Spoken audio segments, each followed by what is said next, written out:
आता बातमी येते बीडमधून। बीड नगर परिषदेच्या प्रभाग क्रमांक 3 ब साठी येत्या 20 तारखेला मतदान होत आहे। या प्रभागात भाजप विरुद्ध दोन्ही राष्ट्रवादी अशी लढत पाहायला मिळणार आहे। या प्रभागातून पंकजा मुंडेंचे विश्वासू अमृत सारडा, राष्ट्रवादीकडून अमर नाईकवाडे आणि शरद पवार पक्षाकडून रवी बागल हे तिघे निवडणुकीच्या मैदानात आहेत।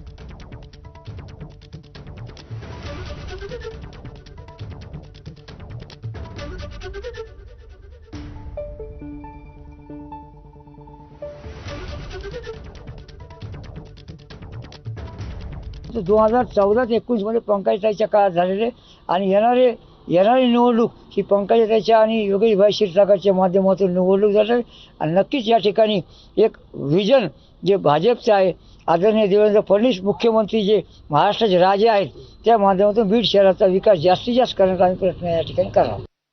ही निवडणूक प्रतिष्ठेची केली क्षीरसागरांनी। दोघा भाऊ कधी नाही ते या नगर परिषदेच्या निवडणुकीत एकत्र झालेले आहेत आणि या सगळ्या परिस्थितीमध्ये जर विचार केला तर हे फिक्सिंग आहे। हे म्हणजे राष्ट्रवादीचे जे आमदार आहेत तुतारीचे, ते आमदार मत मागतायत भाजपसाठी। इथं ही अभद्र युती झालेली आहे आणि ही अभद्र युती याच वेळेस नाही झाली, गेल्या वेळेस सुद्धा झाली होती।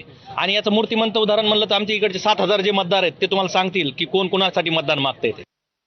आव्हान भाजप आणि राष्ट्रवादीचं जे अजित पवार गटाचं आणि बीजेपीचं आहे, त्याच्यामध्ये जे माझ्या विरोधातले जे दोन उमेदवार आहेत हे दोन्ही बलाढ्य हत्ती आहेत आणि मी आहे मुंगी। त्याच्यामुळे ही जी निवडणूक आहे ही धनशक्ती विरुद्ध जनशक्तीची आहे आणि ही निवडणूक पैशावाल्याच्या आणि गरीब घरातल्या उमेदवारामध्ये ही निवडणूक आहे।